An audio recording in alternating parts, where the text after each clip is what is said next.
Ang Pilipinas ay binubuo ng mahigit sa 1,000 isla na itinuturing na sagana sa likas na yaman. Sa kasalukuyan, isa sa mga pinagtutuunan ng pansin ng iba't ibang ahensya ng pamahalaan at mga organisasyon ay ang pangangalaga at pagpapalago sa yamang tubig. Isa sa mga organisasyong ito ay ang Fisherfolk Marketing Cooperative of Alitagtag o mas kilala bilang FIMCOA. So ito nga po ay nabuo naming kooperatiba. Ito po ang PEMCOA, yung Fisher Pork Marketing Cooperative of Alitagtag. Kami noon po ay 16 na miyembro pa lamang. Ang pangunahing layunin ng FIMCOA ay ang iangat ang kalidad ng pamumuhay ng mga mangingisda sa Alitagtag, Batangas sa pamamagitan ng pagtataguyod ng alternatibong pagkukunan ng kabuhayan.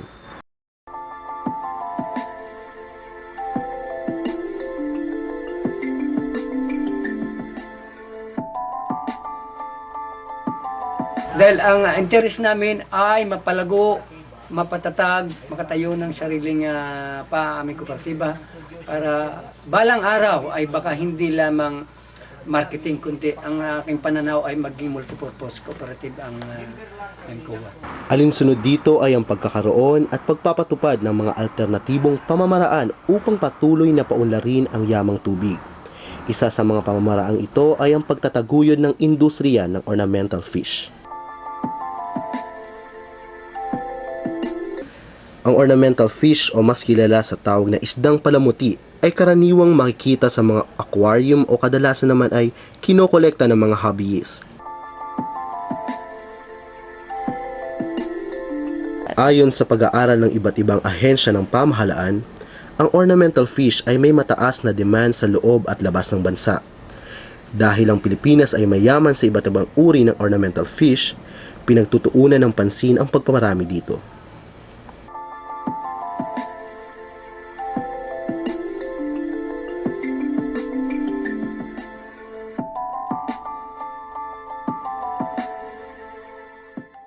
Gayunpaman, iilan pa lamang ang may kaalaman tungkol sa industriya ng ornamental fish. So ang amin pong mga mangingisda dito sa Alitagtag, lalo pagka panahon ng tag-amihan, kakaunti na po ang kita sa pangisdaan. So bilang chairman po ng FARMC, naisipan ko pong maghanap ng isang alternatibong hanap buhay para sa mga mangingisda.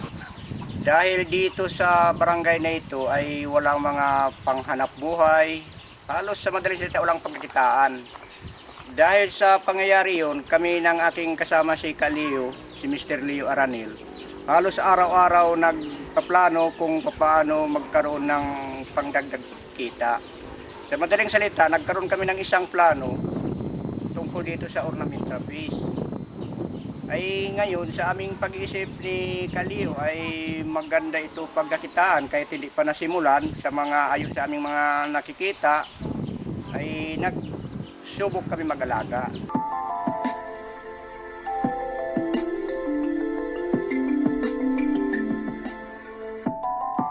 Maituturing na ang industriya ng ornamental fish ay nagbigay daan sa pagpapaunlad ng kabuhayan ng ilang mamamayan. Ang pinapagawa ko ng aking bahay, galing na sa isda. Ang ginagawa namin pang araw-araw panggastos, yung araw-araw pangailangan, galing sa isda. Profitable kung iisipin. Ngayon, pag nabenta yan, doon mo pa masasabi talagang may tubo. Dahil na napakabilis mga anak, marami maliit lang ang kapital.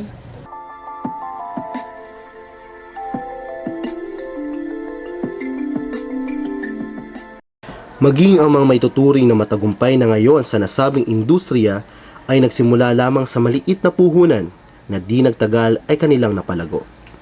Pinuutang kami ng kooperatiba ng 20 piraso na breeders na green cobra. Ngayon, kumuha naman sila ng halagang 65 ang isang piraso ng blue diamond ay nakabahagi ako ng 5 piraso, isang lalaki, 4 na babae. Sa aming pagsimula ay parang ano lang, parang yung testing, parang yung libangan. Sa madaling salita, dumating ang takdang panahon na nakalampas ng mahigit kumulang ng 6 na buwan. Ang mga isda inumpisahan ko ay nagpanganak.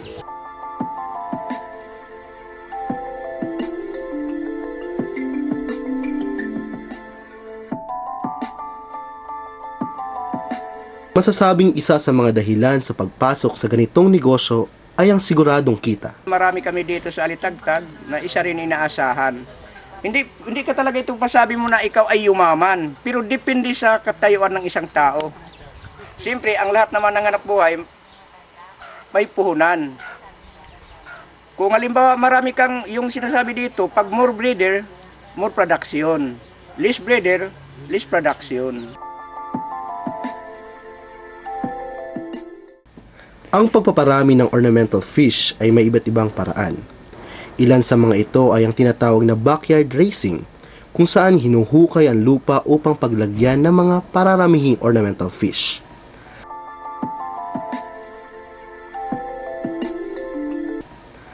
Ang ilan naman sa kanila ay nakaisip ng iba pang alternatibong pamamaraan tulad ng paggamit ng dating poultry house.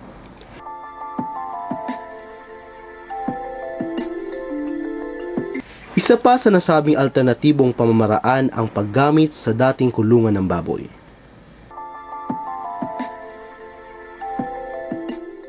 Ayon sa ilang nagtagumpay sa ganitong industriya, dahil sa maraming benepisyong nakukuha mula rito, hindi malayong magpatuloy ang pag-unlad nito.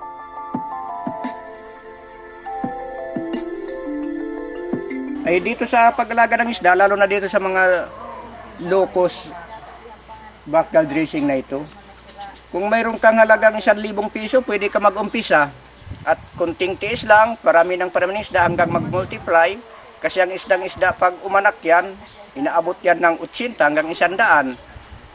Sa madaling salita, kahit bumili ka ng breeder, pagdating ng mga 3 months namatay na yung breeder, tubo ka pa kasi multiply by maraming maanak. Hindi ko na mabilang talaga kasi sa tindi ng isda na nanganganak, hindi ko talaga na mabilang ng tama kung ilan piraso ang ianak ng isang isda. Pero sa aking kalagayan, marami.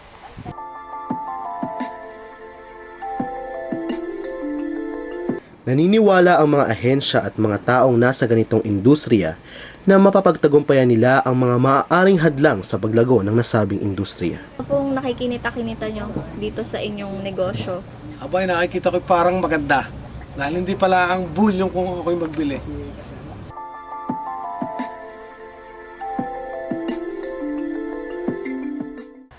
Ang masabi ko lang sa mga tao, yung naghahangad na kumita sa iba't ibang mga bayan, iba't ibang barangay, mag-alaga sila ng isda.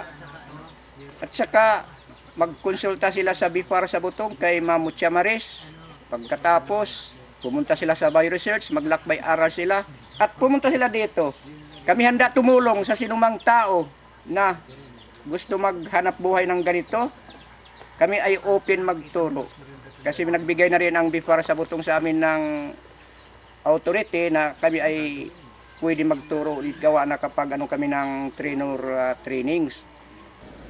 Unti-unti mang lumalago ang industriya ng ornamental fish, kinakailangan pa rin ito ang pagtangkilik at suporta mula sa pamahalaan at lalo't higit sa mga mamamayan.